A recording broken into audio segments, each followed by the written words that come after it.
Good morning. Good morning. Good morning, students. Good morning, sir. Good Good morning. morning.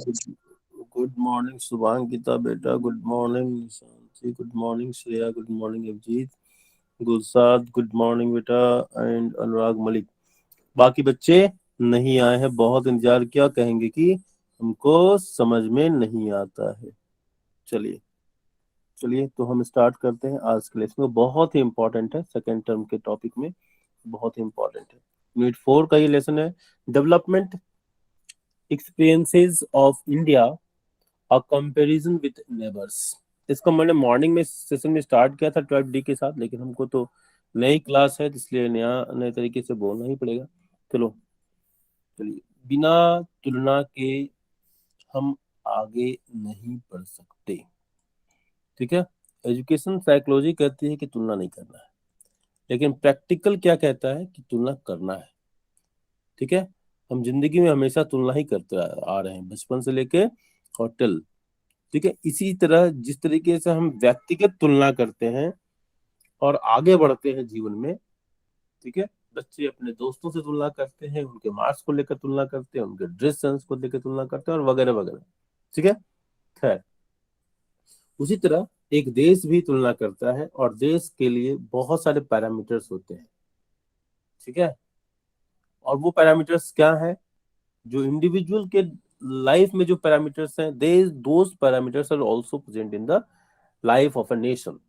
जैसे देश की population क्या है, देश का एरिया कितना है, देश की पर कैपिटा इनकम कितना है. ठीक है. और डेमोग्राफिक के और दूसरे फीचर्स. ठीक है. हम यहाँ पर development experience of India, Bharat का जो विकास का जो अनुभव है. ठीक है. और दूसरे देशों के विकास का जो अनुभव है, उससे हम तुलना करने के मूड में आए. ठीक है. लेकिन so far we have discussed the development of India, starting from the lesson on the eve of independence and planning, LPG policy, infrastructure, employment, rural development.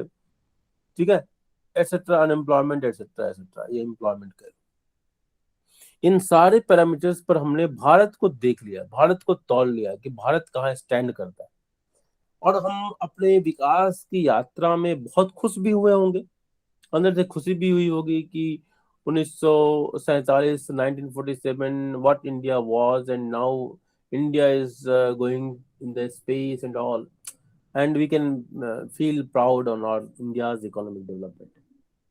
तो इसके दो पर्सपेक्टिव में मैंने I always see, India was great, no doubt in that.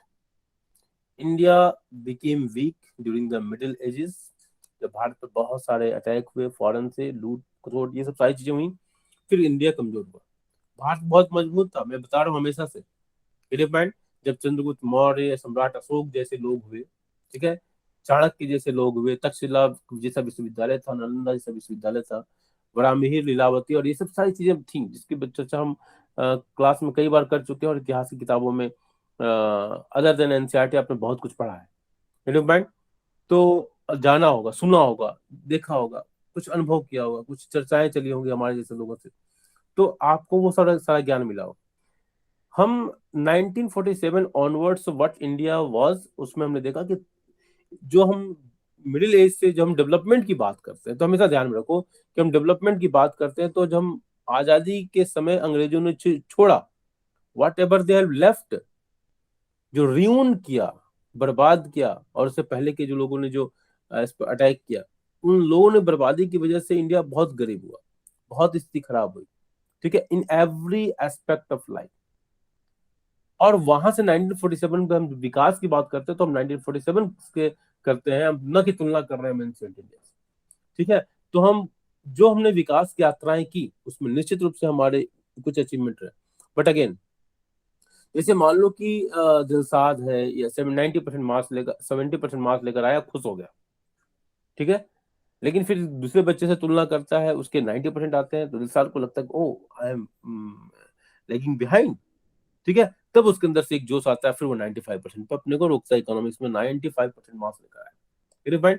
Similarly other boy अनुराग है, चाहे सूरज है, सुजल सापा, वो जब केवल अपने तक देखते हैं कि हमने क्या मार्क्स पाया, तो वो अपने आप में हम खुश हो सकते हैं, वी कैन बी हैप्पी, ठीक है। But when you compare with others, जब दूसरे बच्चों से तुलना करते हैं, and then we find that okay, he same question paper is asked to him and he is scoring this much of marks and I am scoring this much only, you find, तब आप अपने real performance, real ability पर question mark लगाते हैं, और फिर वहां से एक, अगर पॉजिटिव एटीट्यूड वाले हैं तो वहां से फिर एक जुनून के साथ आप यात्रा शुरू करते हैं। Are getting point? मेरी बात समझ में आ रही बेटा? Getting point? तो ये जो कंपेरेटिव स्टडी है, कंपैरिजन विथ नेबर्स, ये कंपैरिजन जरूरी होता है, लेकिन नेबर्स तो हमारे बहुत है। अगर सार्क कंट्रीज का एग्जांपल लें, south association of regional cooperation, ठीक है, तो उसमें जो कंट्रीज हैं, डिपेंड, हम उसमें से सारे कंट्री से तुलना करें या कुछ कंट्री से तुलना करें, ठीक है, और भी दूसरे जो इकोनॉमिक रिजीम्स बने हुए, इकोनॉमिक ग्रुप्स बने हुए हैं, तो हम तुलना किससे करें, that is the main question. So in this lesson we have chosen two countries other than India. One is Pakistan, जो हमेशा हमसे बहुत सारे इश्यूज में कंपेयर करता है। हम एक अग्नि छोड़ेंगे तो वो शाहीन छोड़ देगा, ठीक है, हम कुछ और छोड़ेंगे तो वो कुछ कोई गोली छोड़ देगा, लाइक दैट इज, ये तो डिफेंस की बात हो गई, ठीक है। तो वो हमेशा भारत से कंपेयर करता है, उसी उधेड़ बुन में रहता है, और बहुत सारे डिस्प्यूटेड इश्यूज हैं, ओके, और ये कंपटीशन कब तक चलता रहेगा, वी डोंट नो। दूसरा एक कंट्रीज है जो नेचुरली कंपेयर करने के लायक है, that is China. Why it is compare करने के लायक है, मैं बोल रहा हूँ इसलिए कि पहली बात तो कुछ चीजें पाकिस्तान, चाइना और इंडिया में कॉमन है, इसकी वजह से ये तुलना होती है। पहला point, point number one, common things are there, common issues are there या कॉमन थिंग्स आर देयर, ठीक है, कॉमन स्ट्रेटजीज आर देयर, इसको कह सकते हैं। दूसरा, हम जब चाइना की बात करते हैं तो China is really the leader, Asia का लीडर के रूप में उभर कर आया है, और it is one of the super power of the world, super power of the world, इसको एक्सेप्ट करने में कोई गुरेज नहीं है, no doubt in that. And now presently it is challenging USA. देखो 1945 में there was a end of second world war, ठीक है, जो कि 1939 से 45 तक चला। दो रसगुल्ला ड्रॉप किए गए, एक हिरोशिमा पर, एक नागासाकी पर। रसगुल्ला का यहाँ मतलब है एटम बम, एटम बम, ठीक है, दो बम ड्रॉप किए गए, Hiroshima, H for Hiroshima and N for Nagasaki, two Japanese cities, ठीक है। इसके बाद 1945 से लेकर 1991 तक ये कोल्ड वॉर का इरा रहा। कोल्ड वॉर का मतलब हुआ there is no actual war, but there is always a war like situation, war like situation, and tension हमेशा ही बना रहेगा, but there is no actual war, there is no actual war. ये बात समझ रहे हैं?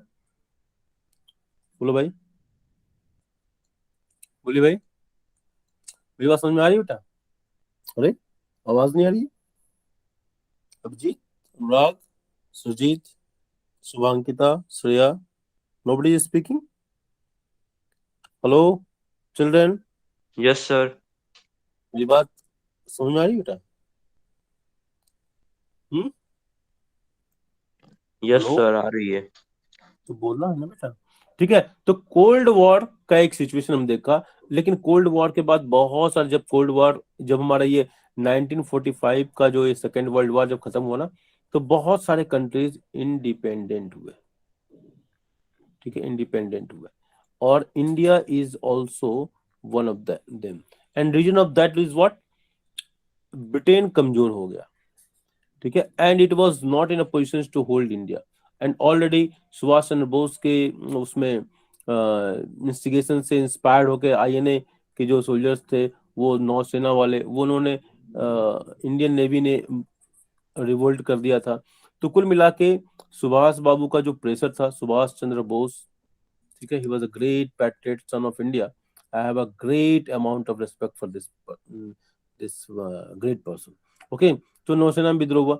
तो ये सब सारा कुछ मिला जुला के Britishers were forced to give the freedom. ठीक है, ब्रिटेन को फ्रीडम देना, लेकिन क्योंकि ब्रिटेन कभी भी नहीं चाहता था, चर्चिल कहते थे कि तलवार के बल पर भारत को जीता है और तलवार के बल पर साथ रखेंगे। तो वो क्यों भारत में भारत को आजाद कराने के लिए सोचते, that is a question. Point, एक बहुत बड़ा क्वेश्चन है। चलिए, तो हम इस बैकड्रॉप में, इस लाइट में, इस लेसन को हम पढ़ने का प्रयास करेंगे।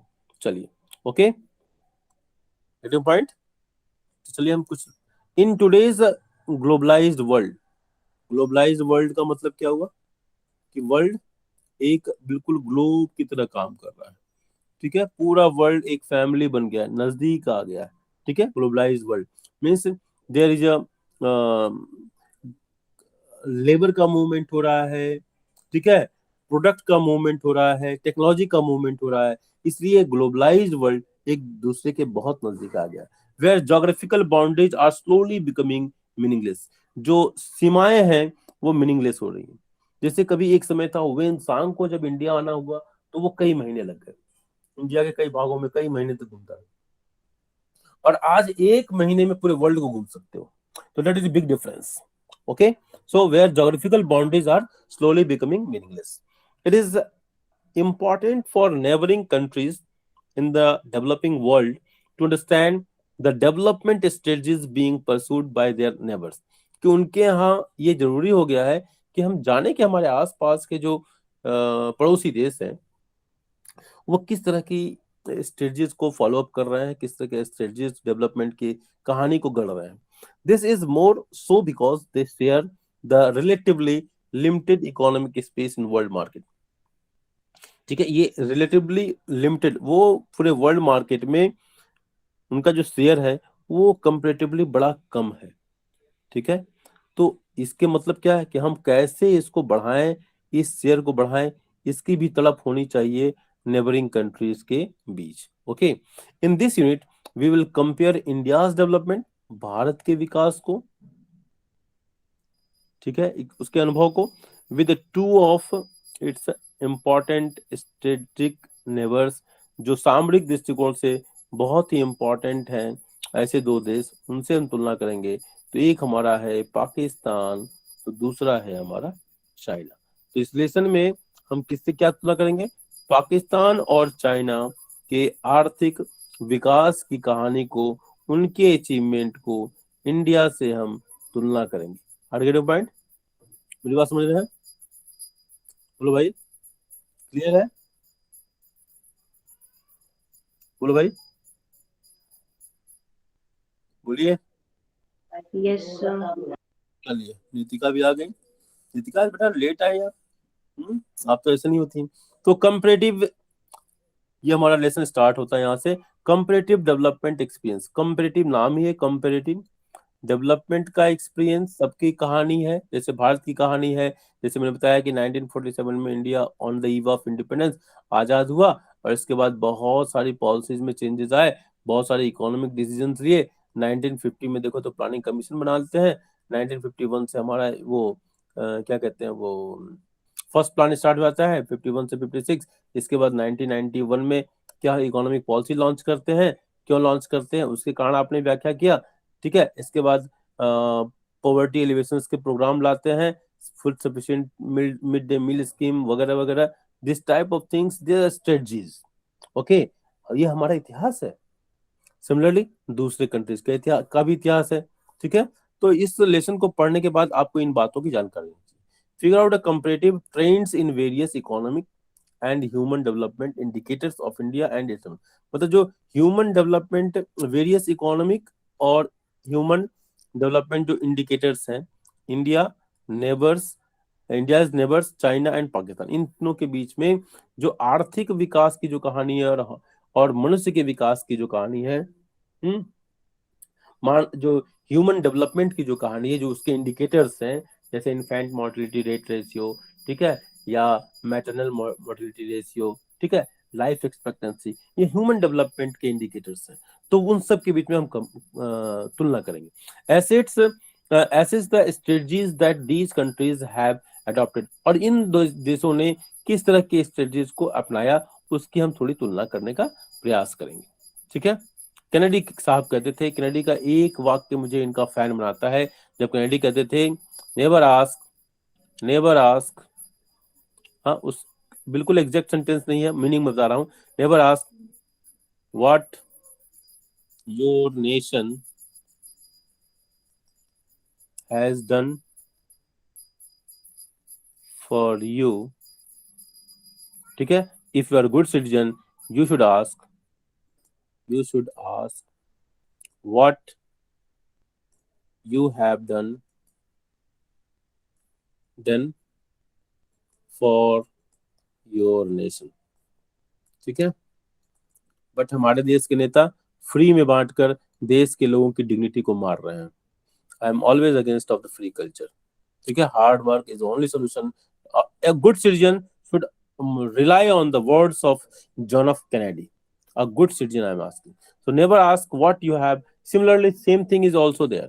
कि never ask your parents what your parents has done for you, but you should ask what I have done for you, my parents.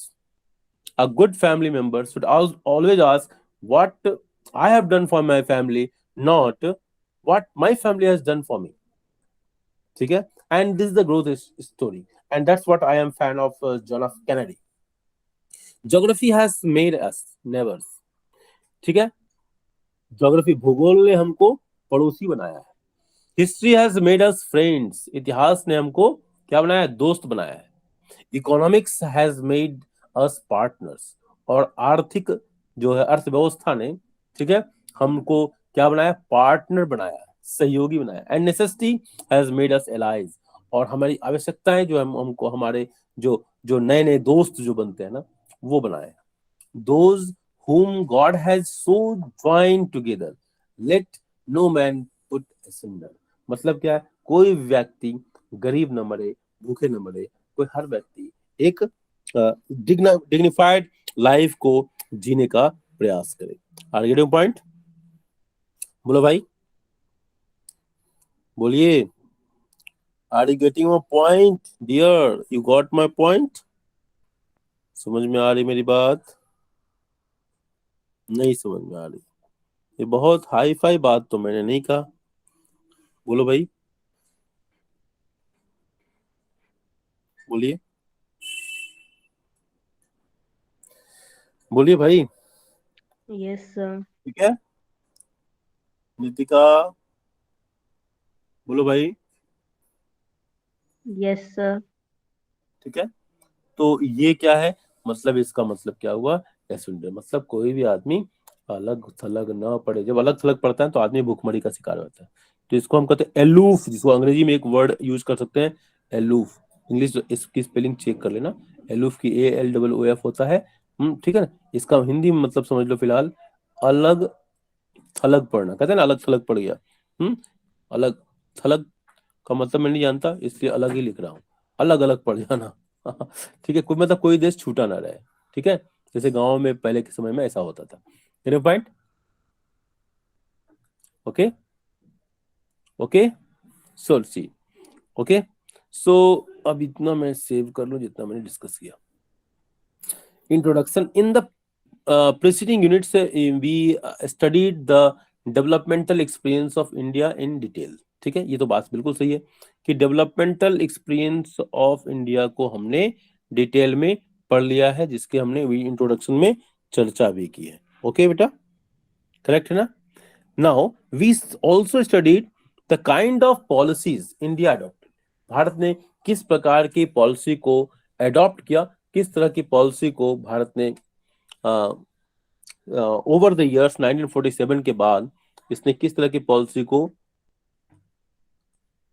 चलाया। मतलब चाहे वो 1950 का हो, चाहे हमारा MRTP एक्ट हो, चाहे ठीक है, ये अलग अलग प्लान में अलग अलग तरह के हमने पॉलिसी को अपनाया। पॉइंट, इन सब की हमने यात्राओं को हमने देख लिया। Okay, kind of policies India adopted. We also studied the kind of policies India adopted which had varying impacts in different sector। ठीक है, वो अलग अलग सेक्टर में, प्राइमरी सेक्टर, सेकेंडरी सेक्टर और टर्सरी सेक्टर, इन तीनों सेक्टर्स में उसके इम्पैक्ट अलग अलग पड़े। इसको हम देख चुके हैं, ठीक है। Over the last 2 decades or so, the economic transformation that is taking place in different countries across the world, partly because of the process of globalization, has both short as well as long term implications for each country, including India. लेकिन ये जो 2 दशकों से 1991 के बाद, ठीक है, जो ग्लोबलाइजेशन का जो दौर चला, ठीक है, 2 दशक मान लो कि ये 20 साल, अगर हम देख लें 20 साल, ये अलग अलग देशों के लिए अलग लग रहा। कुछ कंट्रीज बहुत ही बुरी तरह प्रभावित हुए, ठीक है, और कुछ कंट्रीज ने इसका एडवांटेज लिया। जैसे भारत के लिए ये मिक्स्ड एक्सपीरियंस रहा, तो चाइना के लिए बहुत ही अच्छा रहा। कि क्यों भारत के लिए मिक्स्ड रहा और क्यों चाइना के लिए ये बहुत अच्छा रहा, उसके पीछे की कहानी यह है कि भारत का जो आर्थिक विकास का कार्यक्रम था, पॉइंट, भारत का जो आर्थिक विकास का कार्यक्रम है यथा कह लो, वो बहुत ही प्लान्ड होके नहीं रहा। आर्गेटिव पॉइंट, अगर ये बहुत प्लान्ड होके रहता, क्योंकि जैसे कहा था ना कि ये इंडिया का जो आर्थिक, पहले भी मैं चर्चा कर चुका हूं, it is out of compulsion not out of choice. Point, ये समझने की बात है। आर्गेटिव पॉइंट बेटा, ठीक है, बोलो भाई। Nations have been primarily trying to adopt various means which will strengthen their own domestic economies. अपने घरेलू अर्थव्यवस्था को हर देश, ठीक है, तो ठीक करना चाहता है, ठीक है। तो पहले अपने घरेलू अर्थव्यवस्था को, डोमेस्टिक इकोनॉमी को स्ट्रेंथन करना चाहेगा। घरेलू ना अर्थव्यवस्था को वो ठीक करना पसंद करेगा, कोई भी करना पसंद करेगा, ठीक है, domestic economy. To this effect they are forming regional and global economic groups. देख लो, जैसे सार्क है, यूरोपियन यूनियन है, एशियन एशियान है ये, ठीक है, G8 है, G20 है, ब्रिक्स है। ब्रिक्स में ये ब्राजील है, ये रसिया है, ये इंडिया है, चाइना है, साउथ अफ्रीका है, ओके। इस तरह south Asian association, regional corporation, India, Bangladesh, Afghanistan, sorry, ये अफगानिस्तान भी आ गया, ठीक है, ये भूटान, ये पाकिस्तान, ठीक है, ये सब कंट्रीज में, माले वगैरह वगैरह, Nepal. In the addition there is also an increasing eagerness on the part of various nations to try and understand the developmental process pursued by their neighboring nations, as it allows them to better comprehend their own strengths and weaknesses vis-a-vis their neighbors, जिसकी चर्चा हम starting में कर रहे थे। ये regional cooperation बनाने के अलावा देशों में ये भी एक अलग से पैरेलल स्टडी चल रही थी कि आखिर अगर कोई देश ग्रोथ कर रहा है तो वो कौन सा मॉडल, जैसे इलेक्शन जब हुआ ना तो बहुत सारा हल्ला हुआ, Gujarat model, Gujarat model, Gujarat model, है ना। मतलब पीएम ने जैसे गुजरात में लंबे समय तक शासन किया, किन वजहों से शासन किया और कितना डेवलपमेंट किया। मैं ये नहीं कहता हूँ कि बहुत सारा डेवलपमेंट हुआ और गुजरात वो बहुत डेवलप हो गया, ऐसा नहीं, कुछ नहीं। लेकिन एक मॉडल के रूप में जो है वो प्रोजेक्ट किया गया, ठीक है। तो इन कंट्रीज के बीच में भी आपस में ये फीलिंग आई कि कैसे उनका क्या तरीका है डेवलपमेंट का। Let us understand that also, okay. Are you defined?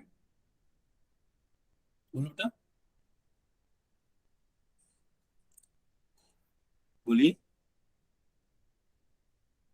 बोलिए, अभिजीत, निशान, बोलो भाई। नो रिस्पॉन्स, Yes, मतलब मेरी बात समझ में नहीं आ रही क्या? बोलिए। आप लोग तो क्लास 6 के बच्चों की से भी वो हो रहे हैं बेटा, they are responding so much. बोलिए, निशांत, नितिका, Yes, sir. समझ में नहीं आ रहा बेटा? हम्म, हेलो, बोलो भाई। शुभांकिता, शुभांकिता, स्नेहा, शुभांकिता, समझ में आ रहा है बेटा? जी सर। बेटा कहीं आप लोग दूसरा कुछ गेम हम तो नहीं खेल रहे हो ना? कि मैं कितनी बार बोल रहा हूँ, आप लोग रिस्पॉन्ड नहीं कर रहे हो? सर फोन में चलता नहीं है गेम। हाँ, फिलहाल हम नहीं जानते बेटा कि फोन से कौन ज्वाइन किया, कौन किससे ज्वाइन किया, बट रिस्पांस, जो अभी रिस्पांस आप लोग दे रहे हो, ये रिस्पांस पहले आ जाना चाहिए ना बेटा। 2 मिनट बर्बाद हो गया। ओके, चलो। In the unfolding process of globalisation, जो वापस नहीं हो सकता, this is particularly considered essential by developing countries, विकासशील देशों के द्वारा ये महत्वपूर्ण ये रूप से समझा गया, developing countries as they face competition not only from developed nation.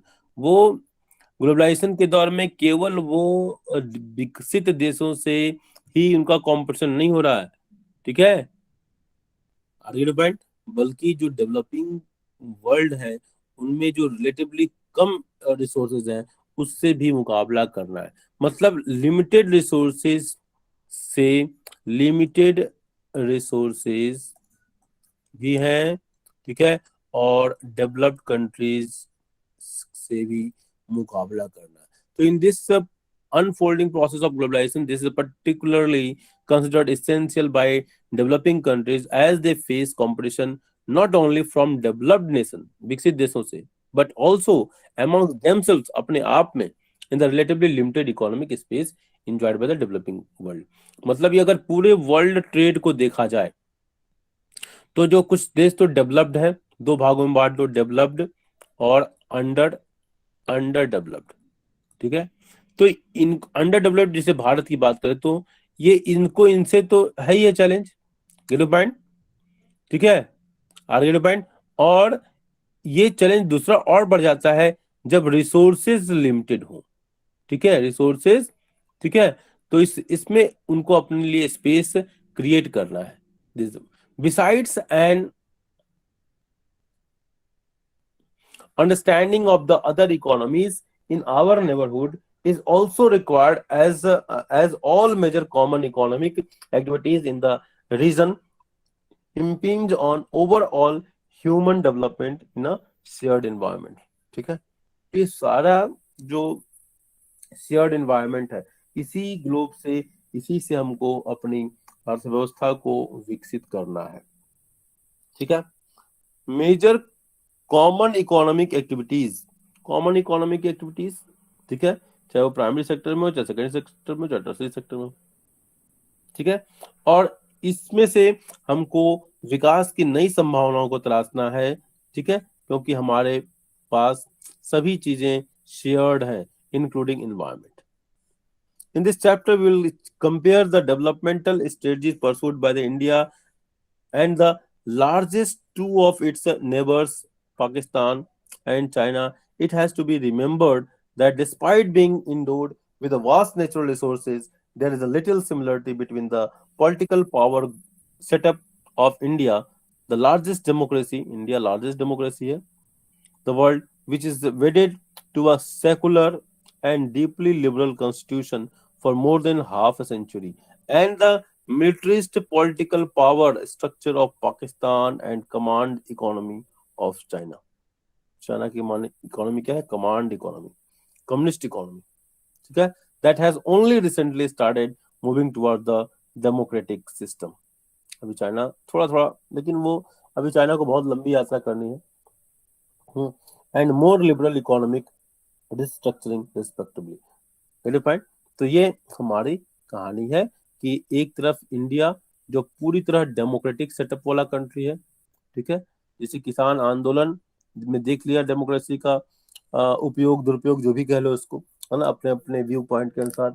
हाँ, मेरे अनुसार दुरुपयोग है, क्योंकि आप कॉमन लोग को, नेशनल प्रॉपर्टी को डैमेज करते हो। अगर चाइना में अगर ऐसा होता तो चाइना क्या करता, वो चाइना का इतिहास देख लोगे तो समझ में आ जाएगा, उस पर ज्यादा नहीं चर्चा करूंगा। पाकिस्तान में होता, पाकिस्तान का इतिहास देख लोगे समझ में आ जाएगा, पॉइंट। लेकिन इंडिया है जहां पर इस तरह का, तो डेमोक्रेसी कभी कभी हमको लगता है वो हर्डल बन जाता है डेवलपमेंट में।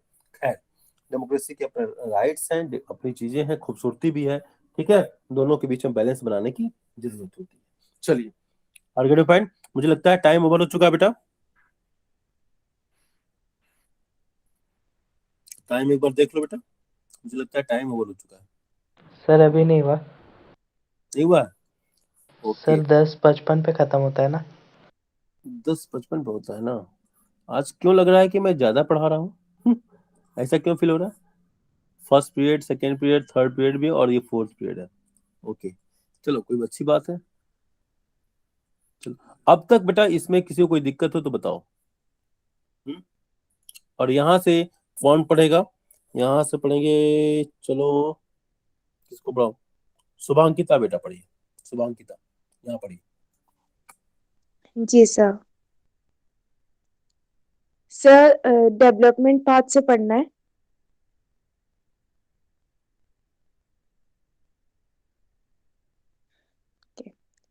Developmental path, a snapshot view. Do you know that India, Pakistan, and China have many similarities in their developmental strategies? All the three nations have started towards their developmental path at the same time. While India and Pakistan became independent nations in 1947, People's Republic in China was established in 1949. In a speech at that time,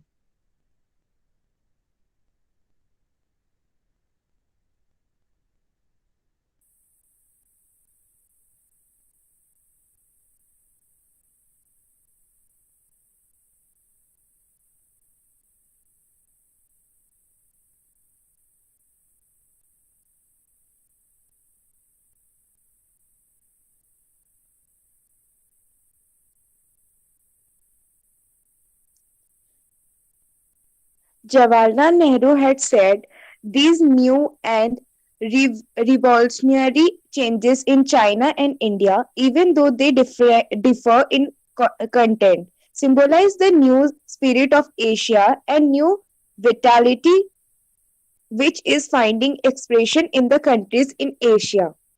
All three countries had started planning their development strategies in similar ways. While India announced its first 5-year plan for 1951 to 56, Pakistan announced its first 5-year plan now called the Medium Term Development Plan in 1956. China announced its first 5-year plan in 1953. Since 2013, Pakistan is working on the basis of 11th 5-year development plan 2013 to 18. Whereas China is now working on 13th 5-year plan 2016 to 20. Until March 2017, India has been following 5-year plan based development model. India and Pakistan adopted similar strategies such as creating a large public sector and raising public expenditure on social development.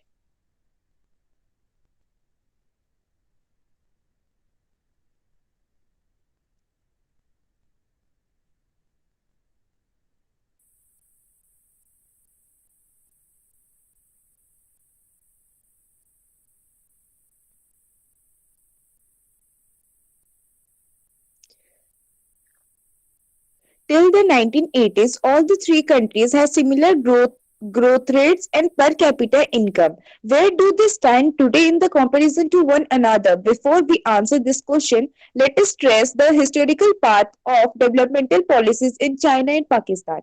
After studying the last three units, we already know that policies India has been adopting since its independence.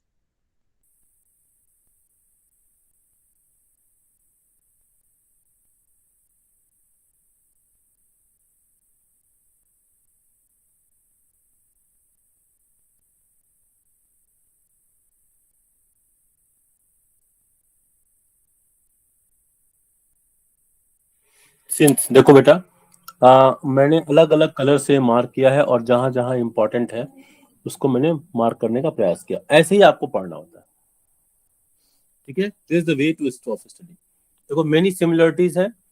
हाँ, they have adopted the development path same time. 1947 India got independence and People's Republic of China in 1949। देख लो उतने में से मैं कितने सारी चीजें छोड़ दिया। ओके, ठीक है। दो Jawaharlal Nehru has a very bright vision, ये मतलब था, लेकिन उनका जो विजन था वो अपने नेबर कंट्रीज को अंडरस्टैंड नहीं कर पाए, और इसलिए हमको युद्ध के फ्रंट पर हार मानना पड़ा और 1962 जैसी घटनाएं हुई।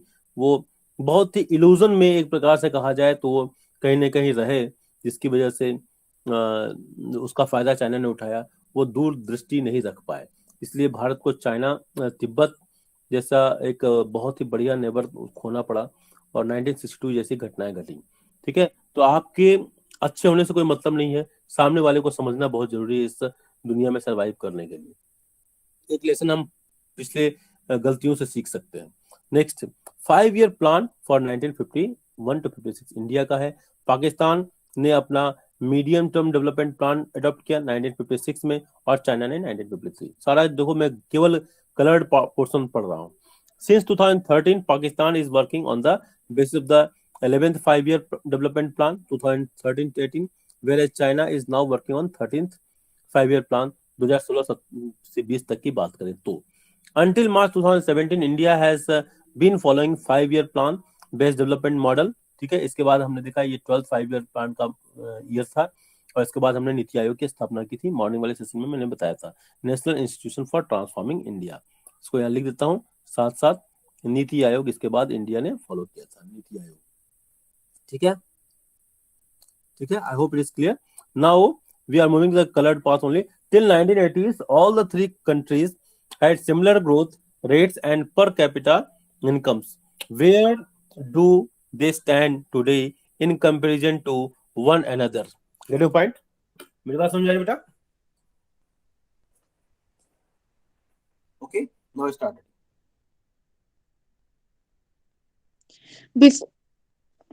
Before we answer this question, let us trace the historical path of developmental policies in China and Pakistan.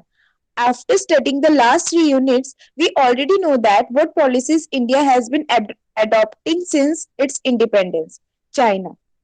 After the establishment of People's Republic of China under one-party rule, all critical sectors of the economy, enterprises, and lands owned and operated by individuals were brought under government control.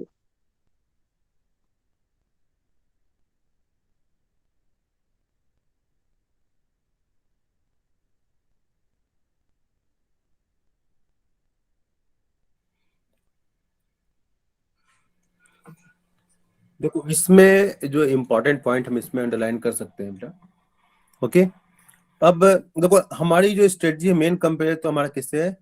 People Republic of China से। ठीक है, आगे point. तो people Republic of people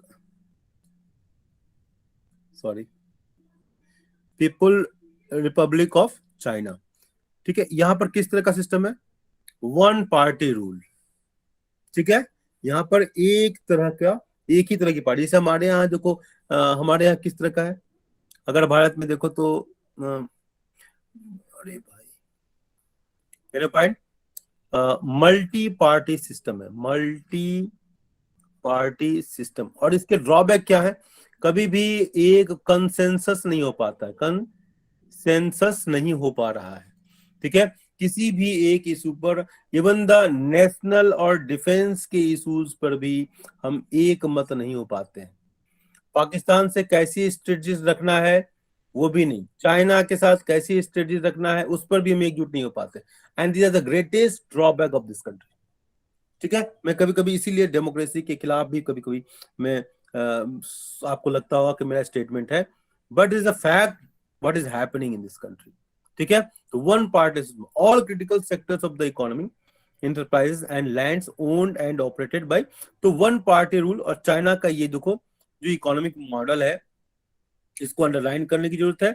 all critical sectors, जैसे हमारे यहाँ भी पहले था ना कि सारे जो इंपॉर्टेंट सेक्टर थे वो पब्लिक सेक्टर गवर्नमेंट के ओनरशिप में थे। तो चाइना चूंकि प्लान्ड इकोनॉमी को चाइना भी फॉलो करता है, तो चाइना में सारे जो क्रिटिकल सेक्टर्स थे वो गवर्नमेंट में थे। लेकिन धीरे धीरे भारत ने, हमारे यहाँ तो हालांकि दोनों था, मिक्स्ड इकोनॉमी था ना हमारे यहाँ, बोलो बेटा, मिक्स्ड इकोनॉमी को हमने फॉलो किया था। तो यहाँ पर पब्लिक भी था और प्राइवेट सेक्टर भी हमको देखने को मिलता है, public sector and private sector. ठीक है, तो इंटरप्राइज एंड लैंड्स ये हमारे यहाँ कभी नहीं रहा। तो land owned and operated by individuals were brought under the government control, उसके ऊपर भी सरकार ने अपना अधिकार स्थापित कर लिया। आगे पॉइंट। तो ये चाइना का देखो मॉडल, हम चाइना का इतिहास जो देख रहे हैं ना, चाइना कि किस तरीके से अब इसकी वजह से चाइना का जो डेवलपमेंट हुआ बहुत फास्ट हुआ। The great leap forward policy, ये इससे बहुत बार क्वेश्चन आ चुका है। ठीक है, कब शुरू हुआ? 1958 में। और इसका एम क्या था? Aimed at industrialising the country on a massive scale, बड़े पैमाने पर इंडस्ट्रियलाइजेशन को शुरू किया जाए। ठीक है, अब इसमें इसके अंतर्गत क्या हुआ? पीपुल्स वर इनकरेज्ड। ठीक है, पीपुल वर इनकरेज, पीपुल्स नहीं बोला होना है, पीपुल वर इनकरेज, वो अपने आप प्लुरल है, to set up industries in their backyards. ठीक है, अब ये क्वेश्चन असर्शन रीजनिंग में भी कई बार आ चुका है। ठीक है, क्वेश्चन आंसर में भी आ चुका है। इन रूरल एरियाज कम्यून्स, अब इसको हम अलग कलर कर लेते हैं। ठीक है, sorry,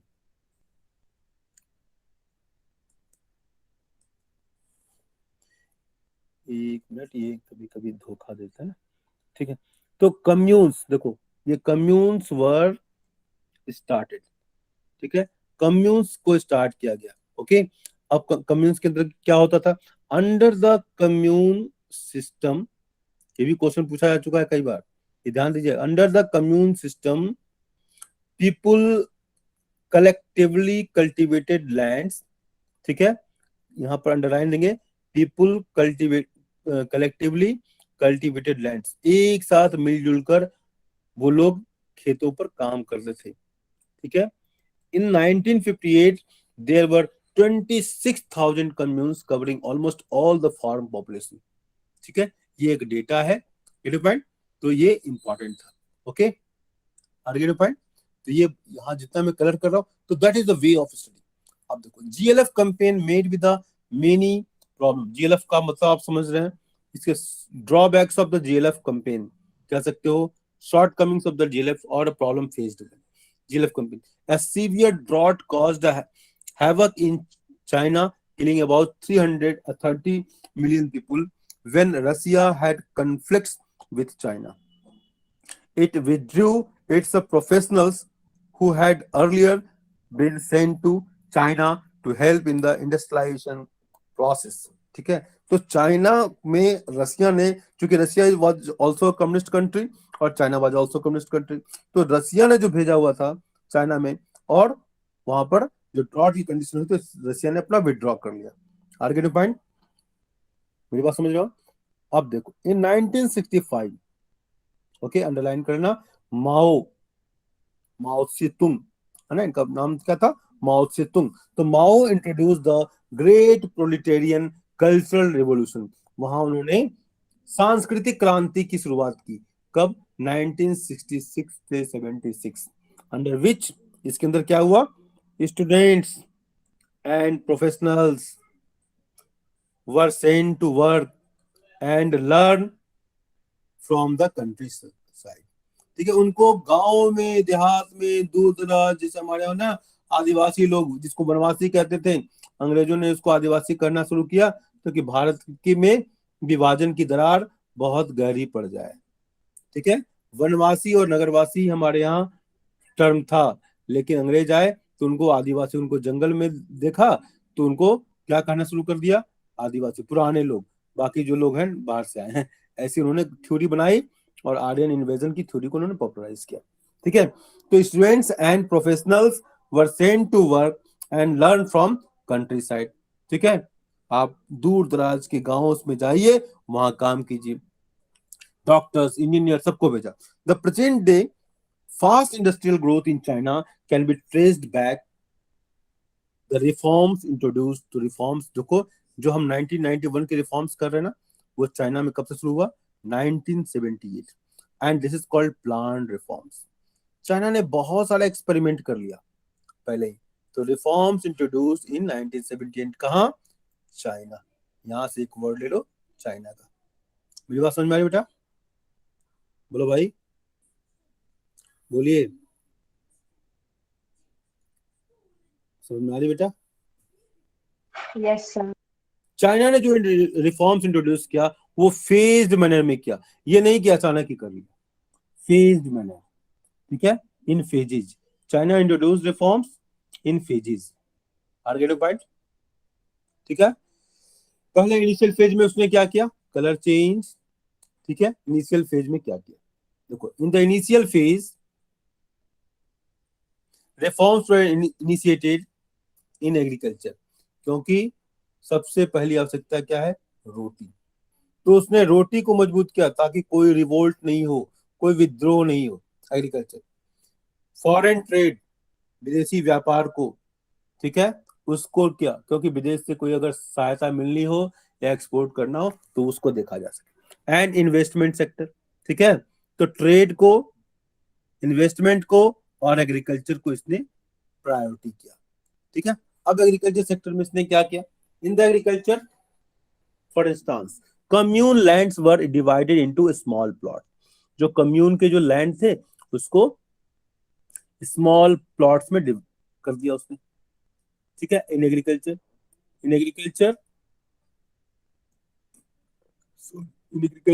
for instance, commune lands were divided into small plots, ठीक है। क्वेश्चन पूछा सकता है, what were the agriculture reforms initiated in China, ठीक है। तो commune lands were divided into small plots which were allocated, point number 2, allocated for use not ownership। आप use तो कर सकते हैं लेकिन इसके मालिक नहीं बन सकते, मतलब लैंडलॉर्ड नहीं बन सकते, जमींदारी की टेंडेंसी नहीं आएगी आपके अंदर, जो कि अंग्रेजों ने शुरू किया था भारत में। और भारत के में सामाजिक, सांस्कृतिक, राजनीतिक, ये सभी दृष्टिकोण से भारत के समाज को डिवाइड करने वाला हो गया, ठीक है। तो which were allocated for use not ownership to individual household, ठीक है। कुछ प्लॉट नीतिका को मिल गया, कुछ प्लॉट पांडे सर को मिल गया, कुछ प्लॉट गुलसाद को मिल गया, कुछ शुभांकिता को, ऐसे। They were allowed to keep all income from the land after paying statutory taxes, ठीक है।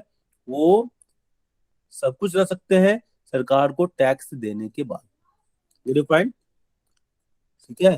टैक्स की चोरी होने पर दंडे पड़ते थे, भारत की तरह नहीं जो देश के नेता मुफ्तखोरी सिखाते हैं, ये पॉइंट। ऐसा कोई कॉन्सेप्ट नहीं था चाइना में, वरना चाइना इंडिया की तरह हो जाता, ये पॉइंट।